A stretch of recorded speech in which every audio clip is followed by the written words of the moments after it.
সালের গণঅভ্যুত্থানের পর স্থানীয় সরকার আইন সংশোধনে অধ্যাদেশ জারির মাধ্যমে অন্তর্বর্তী সরকারকে সিটি কর্পোরেশন, জেলা পরিষদ, উপজেলা পরিষদ এবং পৌরসভার জনপ্রতিনিধিদের অপসারণ করার ক্ষমতা দেওয়া হয়। সেই ক্ষমতা বলে ডক্টর ইউনূসের সরকার দেশের 12টি সিটি কর্পোরেশন, 330টি পৌরসভা, 497টি উপজেলা পরিষদ এবং 64টি জেলা পরিষদের জনপ্রতিনিধিদের অপসারণ করে সরকারি কর্মকর্তাদের দায়িত্ব দেওয়া হয়। এখন নির্বাচনের মাধ্যমে বিএনপি সরকার এসে সেই একই ক্ষমতা বলে পুনরায় ঢাকার 2 সিটি কর্পোরেশন সহ 6টি সিটি কর্পোরেশনে তাদের দলীয় নেতাদের প্রশাসক হিসেবে নিয়োগ দিয়েছে। তবে এতেও নগরবাসীর ভোগান্তি থেকে মুক্তি মিলবে না বলে মনে করছেন স্থানীয় সরকার বিশেষজ্ঞরা। কারণ হিসেবে তারা বলছেন, সরকার মেয়রের বদলে প্রশাসক বসালেও সিটি কর্পোরেশনগুলোতে কাউন্সিলর না থাকায় গত 1.5 বছরের মতো এখনও নাগরিক সেবা ব্যাহত হবে। এর থেকে পরিত্রাণ পেতে দ্রুত স্থানীয় সরকার নির্বাচনের দাবি জানিয়ে জামায়াত ইসলামী প্রশাসক নিয়োগের প্রতিবাদ করে বলেছে, নবগঠিত বিএনপি সরকার তাদের নেতাদের প্রশাসক হিসেবে নিয়োগ দিয়ে নৈতিকভাবে গর্হিত এবং জনগণের সঙ্গে সুস্পষ্ট প্রতারণা করেছে। জামায়াত এটিকে নির্বাচন পিছিয়ে দেওয়ার ষড়যন্ত্র এবং পাতানো নির্বাচনের প্রথম ধাপ বলেও আখ্যায়িত করেছে। অন্যদিকে অন্তর্বর্তী সরকারকে বিনা ভোটের সরকার বলে গালি দেওয়া বিএনপি এখন 6 সিটি কর্পোরেশনে কিভাবে বিনা ভোটের মেয়র দিচ্ছে সেই প্রশ্ন তুলেছেন এনসিপি নেতারা। আইন মেনে অন্তর্বর্তী সরকারের মতো বিএনপি প্রশাসক নিয়োগ দিলেও জামায়াত এতে ষড়যন্ত্র দেখছে কেন? সর্বোপরি প্রশাসক নিয়োগের যৌক্তিকতা নিয়ে আজ আলোচনায় রাজখাউন স্টুডিওতে আমার সাথে আছেন বিএনপি চেয়ারম্যানের উপদেষ্টা ও সাবেক সংসদ সদস্য নাজিমুদ্দিন আলম, আছেন বাংলাদেশ জামায়াত ইসলামীর সংসদ সদস্য ব্যারিস্টার নাজিবুর রহমান এবং আছেন গণফোরামের সাধারণ সম্পাদক ডক্টর মোহাম্মদ মিজানুর রহমান। স্বাগত জানাচ্ছি আজকের রাজখানে। ডক্টর মিজানুর রহমান, আপনাকে দিয়ে শুরু করি। যেই আইনটি আসলে ডক্টর মোহাম্মদ ইউনূস পালন করেছিলেন, তিনি জেলা পরিষদের জনপ্রতিনিধিদের অপসারণ করে সরকারি কর্মকর্তাদেরকে দায়িত্ব দিয়েছিলেন। নির্বাচনের মাধ্যমে আমরা একটি নির্বাচিত সরকার পেয়েছি। অন্তত এই সরকারের সময় অনেকেই প্রত্যাশা করছিলেন যে আবারও আমরা সবগুলো জায়গায় আসলে নির্বাচিত জনপ্রতিনিধি পাবো। কিন্তু এই যে প্রশাসক নিয়োগ হলো, বিশেষ করে 6টি যে প্রশাসক নিয়োগ আমরা দেখলাম, সেখানে 6 জনই আসলে বিএনপি নেতা। এটি নিয়ে তুমুল আলোচনা সমালোচনা চলছে। আপনিও কি মনে করছেন আসলে বিএনপির এই সিদ্ধান্তটি রাজনৈতিক বিশেষজ্ঞরা যেভাবে অনেকেই ভুল বলার চেষ্টা করছেন, ভুল হয়েছে কিনা? ধন্যবাদ আপনাকে এবং সেই সাথে আমার সম্মানিত সহ আলোচক এবং ডিবিসির দর্শক শ্রোতাকে। দেখুন, আপনার প্রেক্ষাপটটা আগে দেখতে হবে। সেটা হচ্ছে যে 5ই আগস্টের পরে একটি পরিবর্তিত অবস্থায় আমাদের এখানে স্থানীয় সরকারে যারা ছিলেন তারা কিন্তু সকলেই সরকার যেরকম পালিয়ে গিয়েছিল, এই স্থানীয় সরকারে যারা মেয়র ছিলেন এবং যারা সিটি কর্পোরেশনের থেকে শুরু করে কাউন্সিলর এবং পৌরসভার মেয়র এবং সেই সাথে আমাদের যতগুলো ইউনিয়ন পরিষদ ছিল সকল চেয়ারম্যানরাও সেখান থেকে চলে যায়। ফলে পুরো স্থানীয় সরকার ব্যবস্থায় ভেঙে পড়ে, যে কারণে আইনি কাঠামোর মধ্যে পরিবর্তন করে সরকার প্রশাসক দিয়েছিল। কিন্তু এতে করে আমাদের এখানে যেভাবে স্থানীয় সরকার ব্যবস্থা থেকে জনগণ যে প্রত্যাশাগুলো অনুযায়ী যে স্বাস্থ্য যে সেবাগুলো পাওয়া দরকার সেগুলো পাচ্ছিল না। এটা নিয়ে একটা দীর্ঘদিন ধরে একটা অচল অবস্থা চলে গেছে। কারণ স্থানীয় সরকার দ্বারাই কিন্তু তৃণমূল পর্যায়ে মানুষ প্রথমেই তার যে নাগরিক অধিকারগুলো, নাগরিক সেবাগুলো সেখান থেকে পেয়ে থাকে। এখন এই অচল অবস্থার মধ্য দিয়েই আপনি যদি দেখেন যে একটি নির্বাচন হয়েছে এবং সেই নির্বাচনে জনগণের ম্যান্ডেট নিয়ে একটি ক্ষমতায় একটি সরকার গঠিত হয়েছে এবং সেখানে বিএনপির সংখ্যাগরিষ্ঠতা নিয়ে আসছে। এখন বিএনপির কাজটা হলো যে এই যে জনগণের যে কাঙ্ক্ষিত যে প্রতিষ্ঠানগুলো, সেই প্রতিষ্ঠানগুলো আগে সচল করা। এখন এই সচল করার জন্যে সে তো তার দলের লোকদেরই সেখানে নির্ভরযোগ্য লোকদেরই সেখানে মনোনয়ন দেবে এবং প্রশাসক হিসাবে বসাবে। এটাই তো, সে তো অন্য দলের লোক দিবে না। সেই দলীয় ফোরাম থেকে তো আসলে আমরা বেরিয়ে আসার চেষ্টা করছিলাম। নতুন বাংলাদেশে তো সেই প্রশ্নটি বারবার উঠছিল। বিশেষ করে এখন যে জিনিসটা দরকার, যেটা ভেঙে পড়েছিল সেটাকে এখন সচল করা, এটা হলো একটা কাজ। দ্বিতীয়ত, আমরা সব সময় চাইবো যে স্থানীয় সরকার ব্যবস্থাটা এটা নির্বাচনের মধ্য দিয়ে সেটা তৈরি হোক। কারণ আপনি একটু উল্লেখ করেছেন যে স্থানীয় পর্যায়ে যে কাউন্সিলর যারা থাকে, এই কাউন্সিলর যদি না থাকে তাহলে মানুষ নাগরিক সেবা পাওয়ার জন্য ওই ওয়ার্ডে কার কাছে যাবে? এবং সেখানে একজন প্রশাসক দিয়ে বা একজন মেয়রকে দিয়ে টোটাল সিটি কর্পোরেশন বা একটা পৌরসভা নাগরিক সেবা কিন্তু নিশ্চিত করা যাবে না। এই জন্য নির্বাচনটা খুবই দ্রুত আমরা মনে করি দেওয়া এবং স্থানীয় সরকার ব্যবস্থাকে সচল করা। এখন সেই জায়গায় এই নির্বাচন না হওয়া পর্যন্ত আপনি যদি দেখেন যে এই যে ঢাকা উত্তরে ডক্টর মোহাম্মদ ইউনূস যাকে দিয়েছিলেন এবং সেখানে অনেক ধরনের আপত্তিও এসেছিল, কিন্তু শেষ পর্যন্ত তার সরকারের সময় দুদক তাকে ডেকেছিল যে সে সেখানে দুর্নীতি করেছে।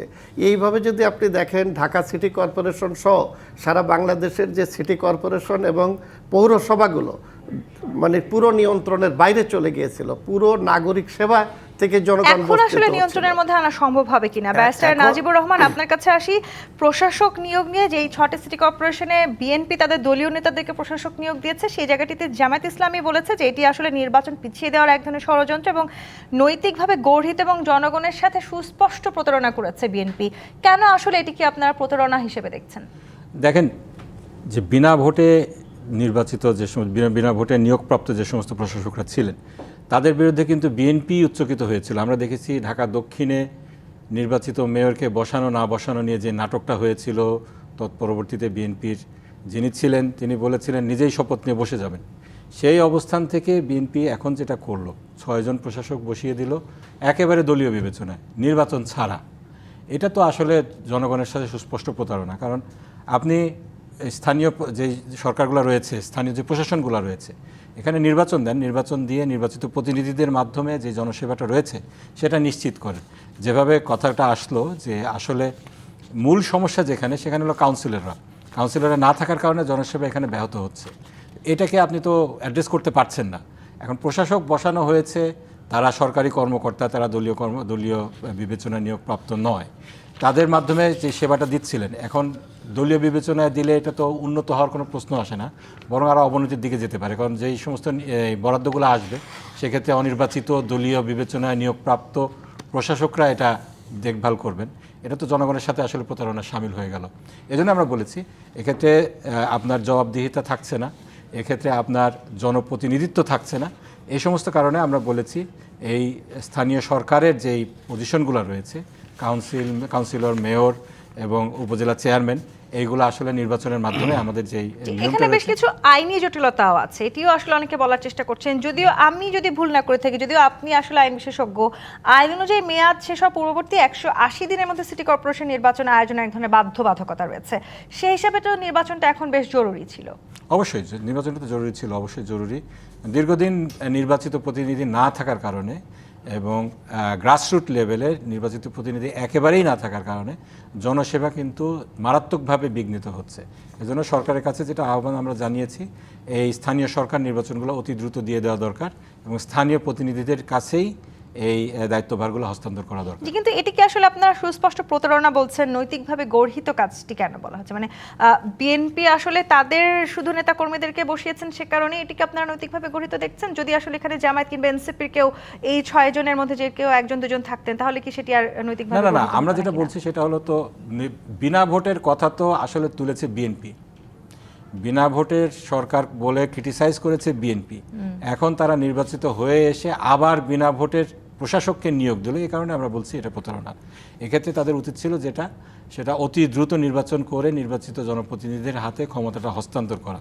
যেভাবে তারা ক্ষমতায় এসেছে একইভাবে নির্বাচিত প্রতিনিধিত্ব নিশ্চিত করা, এটা তাদের উচিত ছিল, সেটা হয়নি। যার কারণে আমরা বলছি জনগণের সাথে প্রতারণা। এতে করে আসলে যতদিন নির্বাচন না হবে ততদিন সাধারণ জনগণ, যারা বাংলাদেশের সাধারণ নাগরিক আছে, তারা আসলে কতখানি সেবা পাবেন বলে আপনি মনে করেন? তারা তো সেবা পাচ্ছে না, তারা তো সেবা থেকে বঞ্চিত হচ্ছেন। বিভিন্ন কাউন্সিলগুলোতে যে সেবাগুলো দিয়ে থাকেন কাউন্সিলররা, সেগুলো তো হচ্ছে না। ওয়ার্ড কমিশনার থেকে শুরু করে অনেক জায়গায় যেই ভ্যাকুয়ামগুলো রয়েছে, একজন সরকারি কর্মকর্তাদের উপরে অনেকগুলা পজিশনের দায়িত্ব দেওয়া, অনেকগুলা পোস্টের দায়িত্ব দেওয়া আছে। যার কারণে আমি দেখেছি জনগণ সেবা থেকে বঞ্চিত হচ্ছেন। যেই সেবাগুলো তাদের প্রাপ্য, সেটা ঠিক মতো করে তারা পাচ্ছেন না। সবচেয়ে বড় কথা সেটা হলো এখানে জনপ্রতিনিধিত্ব, সেটা এখানে নিশ্চিত হচ্ছে না। এখন দেখেন আপনার 6টি সিটি কর্পোরেশনে দলীয় বিবেচনায় যে প্রশাসকটাকে নিয়োগ দেওয়া হলো, এখন যে বরাদ্দগুলো আসবে সেটার ডিস্ট্রিবিউশন কীভাবে হবে সেটা একটা বড় প্রশ্ন। একটা ইন্ডিকেশন কিন্তু দিয়ে দেওয়া হলো যে এই প্রশাসনগুলো এখন দলীয় বিবেচনায় চলবে। এটাকে আমরা বলছি জনগণের যেই অ্যাসপাইরেশনটা রয়েছে এটার সাথে প্রতারণা। যে এই জায়গাটিতে নাজিমুদ্দিন আলম আপনার কাছে আসি, বিনা ভোটের সরকার বিএনপি বারবার বলেছে, সেটি আমরাও শুনেছি, আপনারা এখনো আসলে আওয়ামী লীগকে বিনা ভোটের সরকার বলে এবং তারা আসলে সেটাই ছিলেন, সেখান থেকে তো বেরিয়ে আসার কথা ছিল। সেই জায়গাটি নিয়ে আসলে বারবার সমালোচনা হচ্ছে যে কেন তাহলে এই 6টি সিটি কর্পোরেশনে বিএনপি তাদের দলীয় নেতাকেই প্রশাসক হিসেবে নিয়োগ দিলেন এবং জামায়াত ইসলামী বা এনসিপি আসলে এর মধ্যে দিয়ে যে ষড়যন্ত্রের গন্ধ পাচ্ছেন সেটিই বা কেন হলো? ধন্যবাদ আপনাকে এবং আমার সহ আলোচক বৃন্দ, যারা সম্মানিত আলোচক, তাদেরকেও আমার আন্তরিক শুভেচ্ছা এবং ডিবিসির দর্শকবৃন্দ, সম্মানিত দর্শকবৃন্দকে আমার আন্তরিক শুভেচ্ছা এবং সালাম। আসসালামু আলাইকুম রহমতুল্লাহ বারাকাতুহু।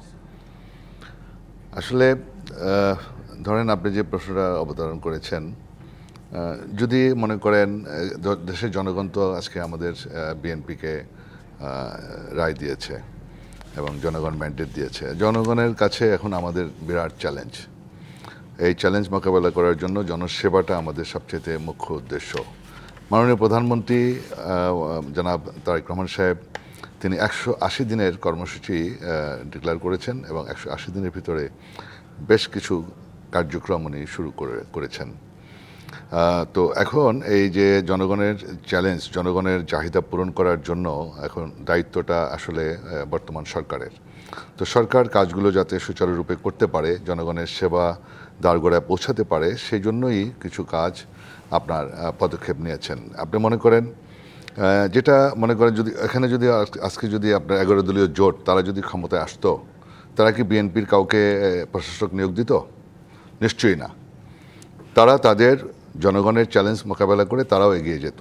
তো আমরা যে কাজটা করেছি, আমাদের মাননীয় প্রধানমন্ত্রী উনি চেষ্টা করেছেন যে এটা একটা ইন্টারিয়াম পিরিয়ডের জন্য, কিছু সময়ের জন্য, ফর দ্য টাইম বিইং, আমাদের এই ঢাকা মহানগরী সিটি কর্পোরেশনের যে নাগরিক, তাদের নাগরিক সেবা দেওয়ার জন্য আপাতত প্রশাসক নিয়োগ দিয়েছেন এবং প্রশাসকরা যাতে সঠিকভাবে জনসেবা করে সেই জন্য।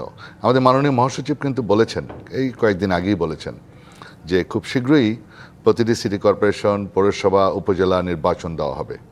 নির্বাচনের প্রতিনিধিরাই অ্যাকচুয়ালি তারাই নেতৃত্ব দিবে। কিন্তু এই জায়গাটিতে যে প্রশাসক নিয়োগ দেওয়া হচ্ছে সেখানেই আসলে জামায়াত ইসলামী বলার চেষ্টা করছে যে আপনারা নির্বাচন পিছিয়ে দেওয়ার জন্য নিজেদের দলীয় লোককে প্রশাসক নিয়োগ দিয়েছেন। তারা অপোজিশন হিসেবে তারা অনেক বক্তব্য রাখতেই পারেন, কিন্তু আমাদের কার্যক্রমটা জনগণ দেখবে। আমাদের কাছে চ্যালেঞ্জ এখন জনগণের সেবা করা।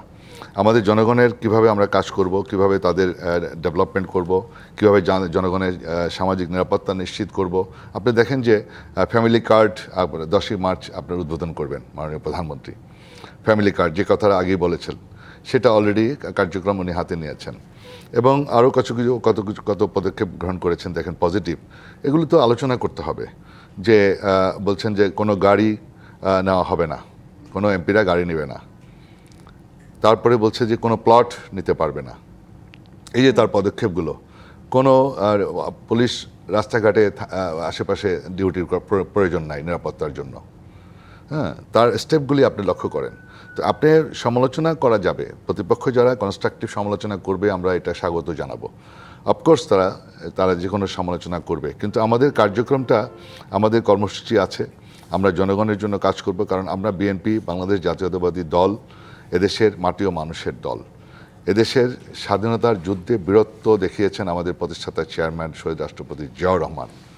সুতরাং আমাদের এই দেশকে আমরা ভালোবাসি, এই দেশের জনগণকে আমরা ভালোবাসি। তারপরে তার উত্তরসূরি দেশনেত্রী বেগম খালেদা জিয়া, উনি 3 প্রধানমন্ত্রী, সবচেয়ে জনপ্রিয় নেত্রী। সুতরাং তার উপরে যে নির্যাতন, তারপরেও আমরা থেমে থাকি নাই। আমরা 17টি বছর স্যাক্রিফাইস করে আজকে জনগণের ম্যান্ডেট নিয়ে আমরা ক্ষমতায় বসছি। এখন যে কেউ হুঙ্কার দিবে আর আজে বাজে কথা বলবে, অগণতান্ত্রিক কথা বলবে, নির্বাচনের 2 দিন পরেই আপনি একেবারে ভাসায় দিবেন, ডুবাইয়ে দিবেন, দেখায় দিবেন, এগুলি মানুষ ভালোভাবে নেবে না। আপনাকে অবজার্ভ করতে হবে, ওয়াচ করতে হবে আমাদের পদক্ষেপগুলো কি, আমাদের কর্মসূচিগুলো কি, জনগণের সাথে।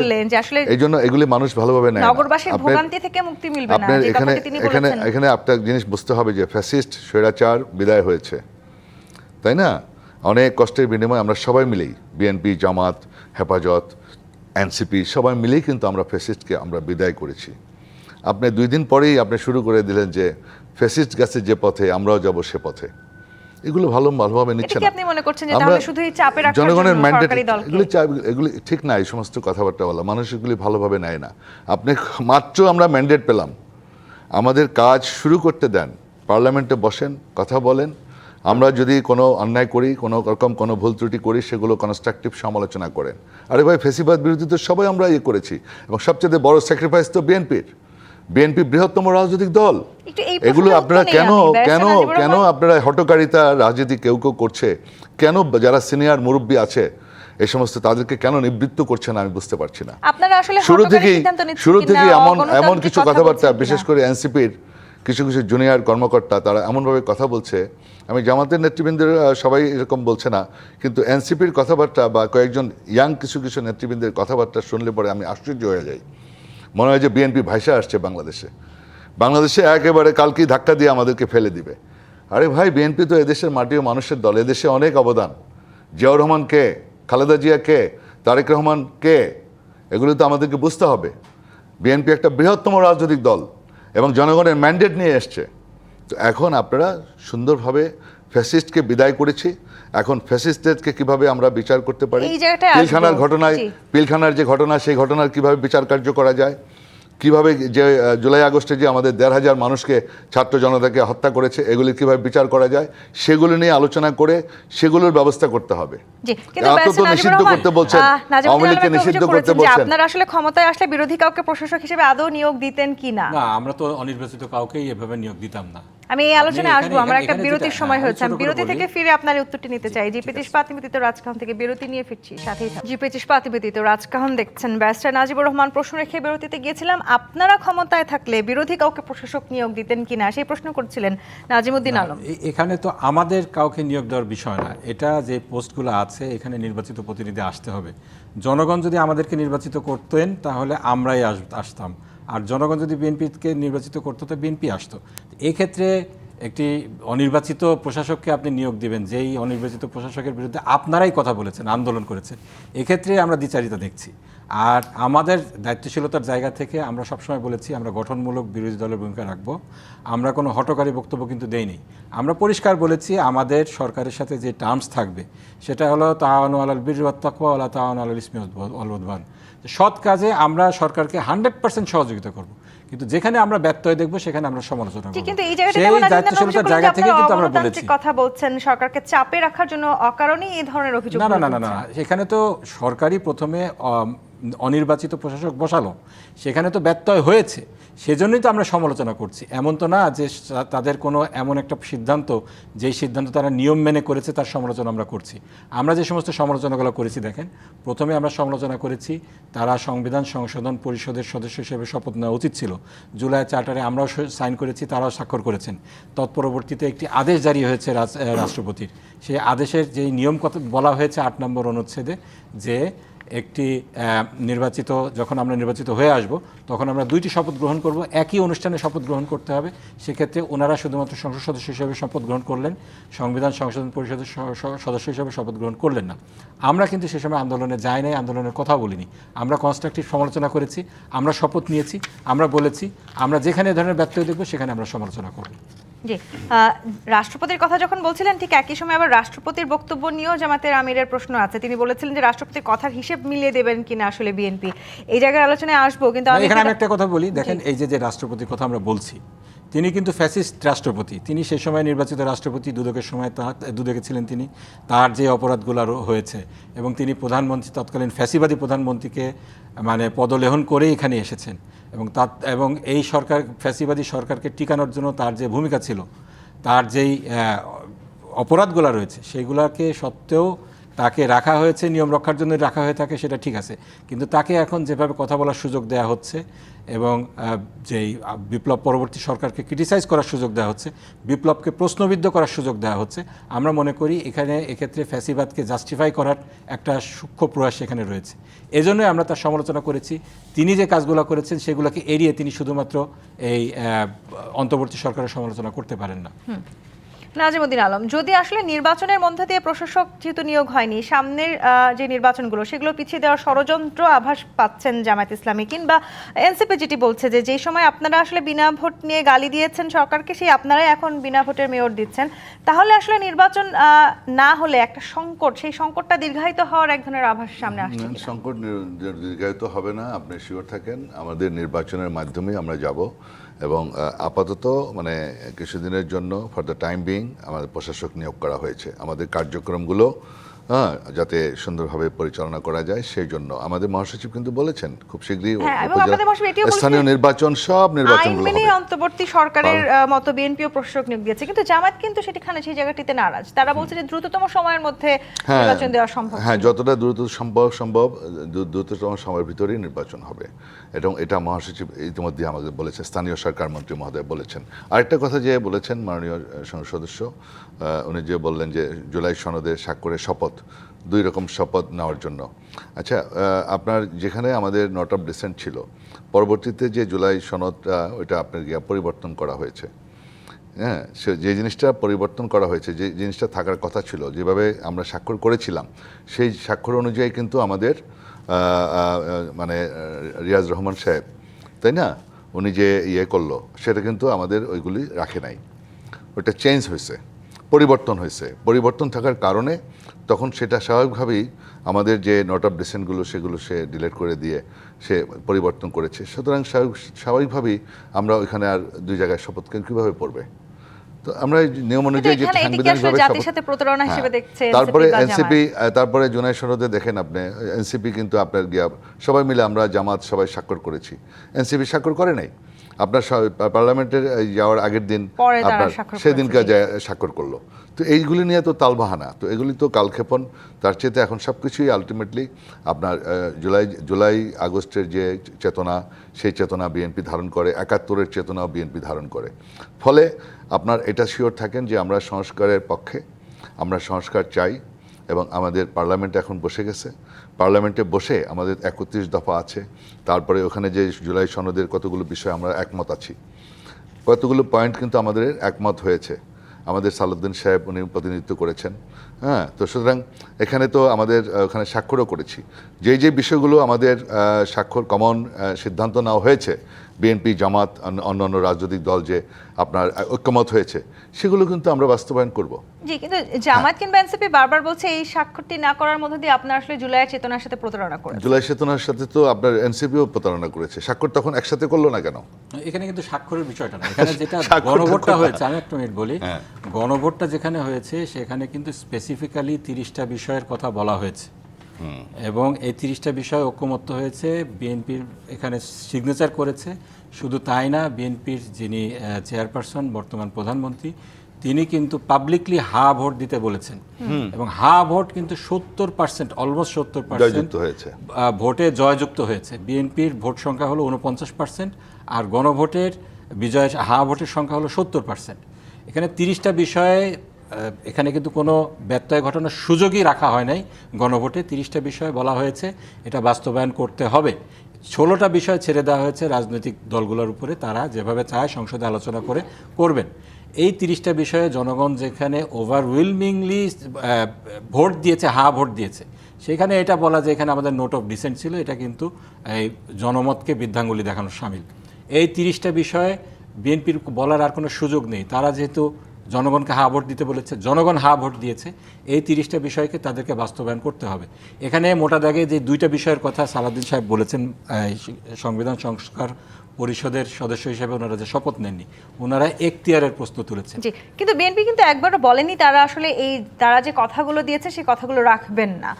সেই প্রশ্নটি তাহলে কেন উঠছে? তার মানে কোথাও না কোথাও একটা অনাস্থার জায়গা নিঃসন্দেহ সৃষ্টি হলো এই স্বাক্ষরটি না করার মধ্যে দিয়ে। উনি তো বলছেন যে আমরা এই বিষয়ে আমাদের দ্বিমত ছিল, সুতরাং আমরা কোনটা করব না করব, এই কথাগুলো আসছে, এবং ওনাদের সিনিয়র লিডারশিপ কিন্তু বলছেন, আমির খসরু মাহমুদ বলছেন কিসের গণভোট। তো এই ধরনের কথাগুলো কিন্তু খুব আনফরচুনেট, জনগণে কিন্তু এগুলো শঙ্কা জাগায় যে আসলে যে বিষয়গুলোতে জনগণ মতামত দিয়েছে, দ্বিকক্ষ বিশিষ্ট পার্লামেন্ট, নানান সেটা ইস্যু নিয়ে আসলে শঙ্কা সৃষ্টি এইগুলা হচ্ছে। হ্যাঁ, এটা সত্যি। ডক্টর মাহফুজুর রহমান একটি কথা বলছিলেন শুরুতে, নাজিমুদ্দিন আলম, আসলে এই সরকার গঠন হয়েছে মাত্র 1 সপ্তাহ হয়েছে, এই 1 সপ্তাহের মধ্যে নানান দিক থেকে আসলে এই সরকারকে চাপ দেওয়ার চেষ্টা করা হচ্ছে কিনা, নানানভাবে ইচ্ছাকৃতভাবে ষড়যন্ত্রের গন্ধ খুঁজে বের করার চেষ্টা করা হচ্ছে কিনা, সেটি আসলে এখন শেষ পর্যায়ে এসে প্রশাসক নিয়োগের মধ্যে এসে ঠেকলো কি না? এখন আপনারা আমি সরকার একটু ডক্টর আমি মিজানুর আধা রহমানের মিনিট উত্তরটা বলি, নিয়ে আসি। 10 সেকেন্ড। সরকারের পক্ষ থেকে যদি কনফিউজিং স্টেটমেন্ট আসে, যে সমস্ত বিষয়ে তারা কাজ করার কথা, যেরকম এই যে বললেন প্রথমে জুলাই সনদ নিয়ে এই কনফিউজিং কথা, এক একজনের কাছ থেকে এক এক ধরনের কথা, তারপরে যেমন ধরেন এই যে বিনা ভোটে এই প্রশ্নটা আমি করব নাজিমুদ্দিন আলম, আপনারা তখন কেন ওনাদের আসলে কথার সরকার বারবার পরিপ্রেক্ষিতে, confusing ওনাদের কথা ডিসিশনের বলছে? পরিপ্রেক্ষিতে জি, ডাক্তার যদি কথা মাহফুজুর আসে, রহমান। সমালোচনা আসে, এটাকে তো নিতে হবে ওনাদেরকে। বলবো যে এটা ইনিশিয়েশন কিন্তু ওনাদের কাছ থেকে শুরু হচ্ছে, জি। বাইরে থেকে কিন্তু কোনো চাপ দেওয়া ডাক্তার হচ্ছে না। মিজানুর রহমান। জি, ধন্যবাদ। দেখেন, একটা বিষয় হলো যে সরকার এমন একটা সময় দায়িত্ব নিয়েছে যেটা আমরা সব সময় বলি যে অভ্যুত্থানের পরে বাংলাদেশের গণতন্ত্র বলেন, সাংবিধানিক প্রতিষ্ঠানগুলো সবগুলোই ভেঙে পড়েছিল। স্থানীয় সরকার ব্যবস্থা কোনো কিছুই কার্যকর ছিল না দৃশ্যত। তো সেই জায়গায় একটি অবাধ, সুষ্ঠু এবং গ্রহণযোগ্য নির্বাচনের মধ্য দিয়ে বিএনপি সংখ্যাগরিষ্ঠতা নিয়ে সবেমাত্র সরকার গঠন করেছে। এবং সরকার গঠনের পরে যদি আমরা সরকারের সময় না দিয়ে অযাচিত মন্তব্য এবং তাকে সমালোচনা করি, এটা কিন্তু জনগণও ভালোভাবে নেবে না। দ্বিতীয়ত, এটা গণতন্ত্রের জন্যও একটা সুখকর না। আর একটা বিষয় যেটা আলোচনায় আসছে, আমি একটু বলি, ঐক্যমত্য কমিশনে আমাদের দল গণফোরামের পক্ষ থেকে আমি শেষ পর্যন্ত প্রতিনিধিত্ব করেছি। সেখানে আমার কাছে যেটা মনে হয়েছে যে এই যে সংস্কার, এটা তো আমরাও চেয়েছি। সাংবিধানিক প্রতিষ্ঠান থেকে শুরু করে রাষ্ট্র কাঠামোতে অনেক জায়গায় আমরা একমত পোষণ করেছি। অন্তর্বর্তীকালীন সরকার প্রধান আমাদের সঙ্গে বসে প্রথম যে কথা বলেছিলেন যে বিষয়গুলো নিয়ে আপনারা ঐক্যমত্য পোষণ করবেন সবগুলো দল, সেগুলোই কিন্তু বাস্তবায়ন করা হবে। আর যেগুলো আপনারা ঐক্যমত্য পোষণ করবেন না, সেটা আমরা ওয়েবসাইটে দিয়ে রাখবো এবং জাতীয় সংসদে যাওয়ার পরে সেটা আলোচনা করে দলগুলো সিদ্ধান্ত গ্রহণ করবে। এটা ছিল তার কিন্তু প্রথম কথা, আমরা বারবার বলেছিলাম। এরপরে আমরা দেখলাম যে আমরা যখন ঐক্যমত্য পোষণ করেছি, কোনো জায়গায় আমাদের নোট অফ ডিসেন্ট ছিল, আমার দল গণফোরামের ছিল, বিএনপির ছিল, জামাত ইসলামের ছিল, এনসিপির ছিল, কিন্তু তারা এইটাকে শেষ পর্যন্ত নিয়ে যে একটা লুকোচুরির জায়গায় নিয়ে চলে গেল। এবং প্রত্যেকটি রাজনৈতিক দল, বিশেষ করে আমরা যারা দীর্ঘদিন ধরে সেখানে ছিলাম, আমাদের সাথে সরকারের যে আলোচনা ছিল এবং সেখানে যে প্রেক্ষাপটটা তৈরি হয়েছিল, এরপরে বাস্তবায়ন প্রক্রিয়া নিয়ে তারা আমাদের সাথে ভিন্নমত পোষণ করে, তারা আমাদের সাথে কোনো রকম আলোচনা না করেই তারা হানা ভোটে যা তারা প্রথম প্রস্তাব দিয়েছিল সেগুলোকেই তারা প্যাকেজ আকারে দিয়ে দিল। এখন আমাদের প্রশ্ন, আমরা কিন্তু সেই সময় বলেছিলাম যে এই যে আপনি সকল প্রস্তাবগুলো দিয়ে দিলেন একসাথে, তাহলে এই যে 4-5 মাস ধরে আমাদের সাথে যে আলোচনাগুলো করলেন, এই আলোচনার তো কোনো প্রয়োজন ছিল না। এটা হলো একটা। দ্বিতীয়টা হলো, যেভাবে হানা দিয়ে দেওয়া হয়েছে, আমিও ভোট কেন্দ্রে গিয়েছি, কিন্তু আমি নিজেই তো ঐক্যমত্য কমিশনে দীর্ঘদিন ধরে ছিলাম, প্রতিনিধিত্ব করেছি, আমি নিজেই তো ওটা বুঝতেছি না যে আমি হা দিলে কি হবে আর না দিলে কি হবে। সেখানে জনগণের কাছে, একজন ভোটারের কাছে এই প্রস্তাবগুলো যথাযথভাবে সেখানে পৌঁছায়। কিন্তু হ্যাঁ ভোটের জন্য তো ক্যাম্পেইন করেছে সব রাজনৈতিক দলগুলোই, তো ক্যাম্পেইন করেছে, বিএনপিও করেছে। এটা করেছে, কিন্তু একটা কথা বিএনপি সে সময় থেকে বলেছে, আমরাও বলেছি যে তারা যে জিনিসগুলো নোট অফ ডিসেন্ট দিয়েছে ক্ষমতায় যাওয়ার পরে, সেটা বাস্তবায়ন করার জন্য তারা কিন্তু বাধ্য না, কারণ তারা আগে থেকে সেটা বলে আসছে। সুতরাং আমি যেটাকে নোট অফ ডিসেন্ট দিয়েছি দলীয়ভাবে, আমি যেটার সাথে একমত না, সেটা কিন্তু আপনি আমার উপরে চাপিয়ে দিতে পারেন না। কিন্তু জনগণের মতামত, আপনি জনগণের মতামত তো একটা লুকোচুরির মধ্য দিয়ে হয়েছে, এবং সরকার নিজে জনগণের উপরে চাপিয়ে দেওয়ার চেষ্টা করেছে যে হা ভোট দিন। একটি সরকার সেটা পারে না, সংস্কার করবে রাজনৈতিক দলগুলো। না, সরকারের BNP বলেছে, কাজটা কি? হ্যাঁ, ভোটের সরকার জন্য প্রচারণা কখনো করেছে BNP। পক্ষপাতিত্ব করতে পারে না, সংস্কার করবে রাজনৈতিক দলগুলোর জনস্বার্থে।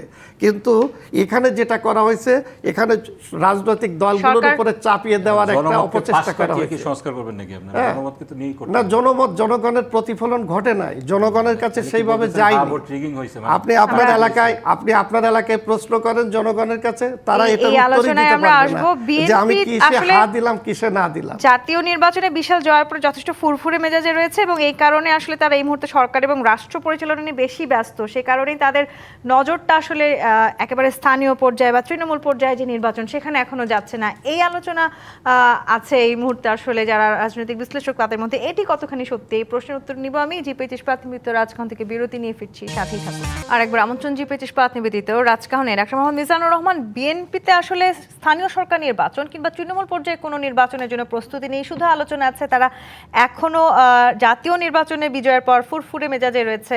সে কারণেই তারা নির্বাচনগুলো পিছিয়ে দেওয়ার চেষ্টা করছেন। আবার জামায়াত কিংবা এনসিপি দীর্ঘদিন ধরে এই নির্বাচনের জন্য প্রস্তুত। সে কারণেই এখানে এক ধরনের ষড়যন্ত্রের খোঁজ তারা পেয়ে বসছেন বলে কি মনে করেন? দেখেন, 7 দিনের মধ্যেই যদি আমরা ষড়যন্ত্র খুঁজি, এটা কিন্তু গণতন্ত্রের জন্য একটা অশনি সংকেত। একটা কথা মনে রাখতে হবে যে দীর্ঘ 15 বছর ধরে দেশে গণতন্ত্র ছিল না, ভোটাধিকার ছিল না। এই জন্য একটি অভ্যুত্থান হয়েছে এবং 1.5 বছর ধরে দেশে আইনের শাসন বলতে যা বোঝায় তা কিন্তু ছিল না। পুরো আদালত বলেন, পুলিশ প্রশাসন বলেন, সব কিছু ভেঙে পড়েছিল। এর মধ্যে দিয়ে একটা নির্বাচন হয়েছে, জনগণের আকাঙ্ক্ষা ছিল তাই। এবং এটা একটি স্বতঃস্ফূর্ত নির্বাচনের মধ্য দিয়ে বিএনপি এখন সরকার গঠন করেছে। এবং সরকার গঠনের পরে আপনি যে কথাটা আজকে বললেন যে তারা কিন্তু প্রথমেই বলেছে, স্থানীয় সরকার মন্ত্রী বিএনপির মহাসচিব জনাব মির্জা ফখরুল ইসলাম আলমগীর কিন্তু ঘোষণা করেছে যে তারা স্থানীয় সরকার নির্বাচনের দিকে এগোচ্ছে। এবং আমি একটু আগেও দেখলাম যে তারা চিঠিও দিয়েছে নির্বাচন কমিশনকে। এবং নির্বাচন করার জন্য আইনি জটিলতা আছে, সীমানা নির্ধারণ আছে, অনেকগুলো বিষয় রয়ে গেছে। সেটা করতে অন্তত 5 থেকে 6 মাস সময় লাগবে। তাহলে যারা এত বড় ম্যান্ডেট নিয়ে সরকার গঠন করেছে, জনগণের সেবা দেওয়া তো এই সরকারের একটা কমিটমেন্ট ছিল। ফলে এই সিটি কর্পোরেশনের যেটা ভেঙে পড়েছিল, সেখানে যদি তারা তাদের সমর্থিত ব্যক্তিদেরকে যদি সেখানে মনোনয়ন দেয় অস্থায়ী ভিত্তিতে, এটা তো দীর্ঘমেয়াদী তারাও বলে না, এটাকে ষড়যন্ত্র বলা সমীচীন না। আরেকটা কথা হচ্ছে যে এই যে 15 বছর ধরে ফ্যাসিবাদ বিরোধী আন্দোলনে আমাদের যে জাতীয় ঐক্য গড়ে উঠেছিল এই দলগুলোর মধ্যে, কিন্তু অন্তর্বর্তীকালীন সরকারের দূরদর্শিতার অভাবে আমাদের থেকে মধ্যে আসলে আমরা সরে আসছি কিনা? যে জি। অনৈক্য তৈরি ব্যারিস্টার হয়েছিল, নাজিবুর রহমান। সেই অনৈক্য নিয়েই যদি আমরা যাত্রা করতে যাই, তাহলে রাষ্ট্রকে কিন্তু এই আমরা 6 জন প্রশাসক গণতান্ত্রিক নিয়োগকে ব্যবস্থায় জামায়াত ফিরিয়ে ইসলামী আনতে পাতানো পারবো না। নির্বাচনের প্রথম ধাপ বলে আখ্যায়িত করেছে। এই 7 দিনের মধ্যে যদি আসলে এই ধরনের বক্তব্য আপনারা রাখেন, সেটিকে খুবই অগণতান্ত্রিক বলার চেষ্টা করছে বিএনপি। না না না না, দেখেন, ভোট নিয়ে কিন্তু সবচেয়ে বেশি উচ্চকিত ছিল বিএনপি। আপনি দুইটা হতে পারে, আমাদের তো যেই ট্রেডিশন, সেখানে আপনার আয়দার আপনি নিরপেক্ষ প্রশাসক দিবেন, তা না হলে নির্বাচিত প্রশাসক দিবেন। আপনি নিরপেক্ষও দিলেন না, নির্বাচিতও দিলেন না, আপনি যেটা করলেন সেটা হলো আপনার দলীয় প্রশাসক নিয়োগ করলেন। এক্ষেত্রে তো প্রশ্ন অবশ্যই উঠবে, এই প্রশ্নটা আমরা করেছি, এটা অত্যন্ত ভ্যালিড প্রশ্ন। সরকারের যেটা উচিত ছিল, নির্বাচিত প্রতিনিধি যতদিন পর্যন্ত না দিতে পারছেন নিরপেক্ষ প্রতিনিধি দিবেন, নিরপেক্ষ প্রশাসক দিবেন। সেটা হয়নি, এটা ব্যত্যয় হয়েছে। এবং এক্ষেত্রে আমরা প্রশাসনের উপরে যেভাবে চাপিয়ে দেওয়া হয়েছে, এক্ষেত্রে একটা ইন্ডিকেশন আসে, সেটা আমরা বলেছি। এটা আমাদেরকে ভুল প্রমাণ করা, এটা সরকারের দায়িত্ব, সরকার করবে বলে আমরা আশা রাখি। জামায়াত এনসিপি এটিও বারবার বলার চেষ্টা করছে, এই প্রশাসনে আসলে যারা জামায়াত কিংবা এনসিপির নিয়োগে সুপারিশে নিয়োগ প্রাপ্ত ছিলেন তাদের সবাইকে সরিয়ে দেওয়া হচ্ছে, শুধুমাত্র বিএনপির লোকদেরকে রেখে দেওয়া হচ্ছে। জামাত কিংবা এনসিপির সুপারিশে তো কাউকে নেওয়া হয় না, সরকার তাকে নিয়োগ, আগের যে প্রশাসক ছিল তাদেরকে নিয়োগ দিয়েছে। এটা তো সরকারের যারা প্রশাসনের লোক ছিলেন তাদেরকে তো নিয়োগ দেওয়া হয়েছে, এখানে তো দলীয় বিবেচনায় কাউকে নিয়োগ দিয়েছে বলে আমার জানা নেই। এখন দেখেন, এই যে বিষয় কথাগুলো এসেছে, আমি জাস্ট খালি অল্প ইয়েতে বলবো, গণভোট নিয়ে যে প্রশ্নটা আসছে, এক্ষেত্রে কিন্তু এটা আমরা কিন্তু একটা অ্যালার্মিং হিসাবে দেখতে চাই। কারণ হলো, আপনার গণভোট নিয়ে যদি এত বড় প্রশ্ন থেকে থাকে, তাহলে বিএনপির উচিত ছিল নির্বাচনের আগে এটাকে ক্লিয়ার করা। এবং জনগণ হা ভোট দেওয়ার পরে, সবাই হা ভোটের পক্ষে কাজ করার পরে এখন গণভোটের বিষয়ে প্রশ্ন তোলা হচ্ছে, এটাকে আন্ডারমাইন করা হচ্ছে। এটা কিন্তু জুলাইয়ের চেতনার সাথে যায় না, এটাকে প্রতারণা বলতেই হবে আমাদেরকে। আপনি যদি এটার বিষয়বস্তু নিয়ে আপনাদের এত বড় অবজেকশন থাকে, আপনারা না ভোটের পক্ষে ক্যাম্পেইন করতেন, আপনারা হা ভোটের পক্ষে এভাবে বললেন প্রকাশ্যে। এখন বলছেন যে 30টা বিষয়ে জনগণ মতামত দিয়েছে, সেটাকে আপনারা আমলে নেবেন না, এটাকে আমলে না নিয়ে আপনারা যে সমস্ত নোট অফ ডিসেন্ট দিয়েছিলেন সেইটার আলোকে বিবেচনা করবেন, তাহলে 70% জনগণ যে এটা পক্ষে হা ভোট দিল সেটার কি হবে? এটা কিন্তু নাজিমুদ্দিন clear আলম, এই হচ্ছে না। প্রশ্নটাই করতে চাই আমি। এখন গণভোটের ব্যাপারটা, যে সংস্কারের যে প্রস্তাবটা আসছে সনদ, জুলাই সনদের সময়, এখন ওখানে আপনার এনসিপি স্বাক্ষর করে নাই। আচ্ছা, যখন স্বাক্ষর করেন, এখন কি আমি এটা বলবো যে জুলাই আগস্টের চেতনার সাথে তাদের দ্বিমত পোষণ করছে, তারা জনগণ বিভ্রান্ত হয়েছে? এখন এটা বলা ঠিক না। জুলাই আগস্টের চেতনা ধারণ করে এনসিপি, আমি বিশ্বাস করি, কিন্তু ওই সময় যে স্বাক্ষরটা করলো না, এটা জাতি বিভ্রান্ত হয়েছে। আচ্ছা, ওই সময় একসাথে সবাই মিলে স্বাক্ষরটা করতে পারতো, করে নাই। তারপরে আপনার গিয়ে ওই যে জিনিসটা বললো আমাদের ভাইজান, যে আমাদের গণফোরামের মহাসচিব, আমাদের সম্মানিত আলোচক, উনি বললেন যে আপনার জিনিসটা একসাথে আলোচনা হয়েছে, এই পয়েন্টগুলো একমত হয়েছে।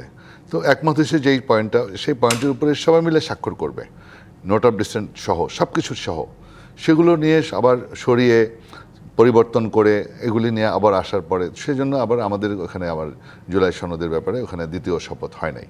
তো এগুলি নিয়ে আলোচনা না করে আমাদের যেগুলো আমরা ঐক্যমত হয়েছি, ওই পয়েন্টগুলো সবার জানা আছে, সেগুলো নিয়ে পার্লামেন্ট কিন্তু যে বসবে। অভিযোগটি করে পার্লামেন্ট আছেন বসবে, নাজিবুর রহমান, পার্লামেন্ট আছে তো। আপনারা হ্যাঁ ভোটের প্রচারণা চালিয়ে আসলে জাতির সাথে হ্যাঁ, প্রচারণা হ্যাঁ। করেছেন কিনা? না, আমরা তো হা প্রচারণা করেছি এবং হা জয়যুক্ত হয়েছে।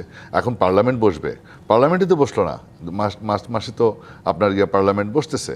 পার্লামেন্টে বসার পরে আলোচনার মাধ্যমে এটা রেকটিফাই করতে হবে। তো আপনার এই যে আপনার সংস্কারের বিষয়গুলো তো রেকটিফাই করতে হবে পার্লামেন্টে রেকটিফাই হবে, আলোচনার মাধ্যমে একমত আবার হবে। পুরো প্রশাসনে আসলে নিজেদের দলীয় নেতাদেরকে রেখে আপনারা আসলে পাতানো নির্বাচনের প্রথম ধাপে পা রেখেছেন, সেই অভিযোগটাকে কিভাবে খণ্ডাবেন? কোনটা পাতানো নির্বাচন? স্থানীয় সরকারে স্থানীয় সরকার নির্বাচন তো সুষ্ঠু নির্বাচন হবে এবং সেই নির্বাচনের দিকে এগোচ্ছি আমরা। এবং আমাদের মাননীয় মহাসচিব অলরেডি চিঠি দিয়েছেন নির্বাচন কমিশনকে। নির্বাচন কমিশন তাদের যে নিয়ম অনুযায়ী তারা সময় করে তারা নির্বাচন ডিক্লেয়ার করবে। এবং স্থানীয় সরকারের পর্যায়ে যারা আমাদের নেতা কর্মীরা সবাই বিভিন্ন জায়গায়, উপজেলা চেয়ারম্যান, পৌরসভা চেয়ারম্যান, ইউনিয়ন পরিষদের চেয়ারম্যান, যারা দীর্ঘদিনের আমাদের পরীক্ষিত নেতারা, তারা অলরেডি তারা প্রচারণা শুরু করে দিয়েছেন। তারাও আসবে, নির্বাচিত হয়ে আসবেন। জামাত এবং আমাদের কি মনে সিটি করে কর্পোরেশনও সুষ্ঠু আমাদের নির্বাচন হবে? সিটি কর্পোরেশনেও নির্বাচন হবে, এখানে নির্বাচনের প্রতিনিধিত্ব হবে এবং সুন্দরভাবে সুষ্ঠুভাবে নির্বাচনের মাধ্যমে জামাত যারা কিসটি মনে ম্যান্ডেট করছে পাবে তারাই সুষ্ঠুভাবে নির্বাচন হবে? মেয়র আপনি হবে। যদি প্রশাসক অলরেডি বসিয়ে দিয়ে থাকেন, দেখেন এই যে তত্ত্বাবধায়ক কনসেপ্টটা যেভাবে এসেছে, আমরা তো তাহলে ওই দলীয় সরকার রেখে আবার নির্বাচন করতে পারতাম। আপনি প্রশাসক বসিয়ে দিয়েছেন দলীয়, এরপরে আবার আপনি নির্বাচন করবেন। প্রশাসকের অধীনে তো নির্বাচন হচ্ছে না, প্রশাসকের অধীনে নির্বাচন প্রধান হচ্ছে না, নির্বাচন কিন্তু কমিশনের আপনার তো অধীনে হবে। প্রশাসক তো একটা ইন্ডিকেশন যাচ্ছে। প্রশাসক যখন আপনার দলীয় বিবেচনায় নিয়োগ দিলেন, একটা তো ইন্ডিকেশন চলে যাচ্ছে যে এরা এইভাবেই আপনার চলবে, স্থানীয় প্রশাসন চলবে, স্থানীয় সরকার চলবে। নাগরিক এটাকে সেবা তো আপনার- দিতে হবে ভাই, আপনার নাগরিক সেবা either দিবেন আপনার না। নিরপেক্ষ থাকবে প্রশাসক, সেবা তো আপনি নিরপেক্ষ জি, প্রশাসকদের প্রশাসক দিয়েও দিতে কতখানি পারতেন। নিরপেক্ষ থাকবে একেবারে নাজিমুদ্দিন দলীয় আলম? প্রশাসক কেন 10 বসাতে হবে? সেকেন্ড। যারা নাগরিক সেবা অনির্বাচিত। তো দিতে হবে ভাই, নাগরিকদেরকে সেবা সেবা কি নিরপেক্ষ আমাদের এখন প্রশাসকদের বিরাট দেওয়া চ্যালেঞ্জ। সম্ভব ছিল না? জনগণের নাগরিক সেবাটা এখন দেওয়া আমাদের সবচেয়ে না, দায়িত্ব, প্রশ্ন তো আমাদের করতে সবচেয়ে ওটাই। বড় আপনি চ্যালেঞ্জ। আইদার নিরপেক্ষ প্রশাসকদের দিবেন, না নির্বাচিত দিবেন। হ্যাঁ, দুটোর আইন একটাও কেন শৃঙ্খলা করবেন? নিরসন করা, চাঁদাবাজ মুক্ত পরিবেশ তৈরি করা, সোশ্যাল সিকিউরিটি নিশ্চিত করা, সেই বুঝতে পারছেন না? চ্যালেঞ্জগুলো এটা তো আসলে এখন বিরাট BNP চ্যালেঞ্জ। কতখানি মোকাবেলা এই জন্য তো করতে আপনার পারে, সবকিছু সেটি আমাদের দেখার জেলে অপেক্ষা। সাজাইতে হবে, সব নাজিমুদ্দিন তো আলম, ধ্বংস করে ব্যারিস্টার দিয়েছে নাজিবুর আওয়ামী রহমান, লীগ। ডাক্তার মোহাম্মদ মিজানুর রহমান, অসংখ্য ধন্যবাদ আজকে রাজকাহন আমাদেরকে সময় দেওয়ার জন্য। আজকের মতো বিদায় নিচ্ছি জি25 নিবেদিত রাজকাহন থেকে। ফিরবো আগামীকাল রাত 10টায় নতুন রাজকাহন নিয়ে। ডিবিসির সঙ্গেই থাকুন।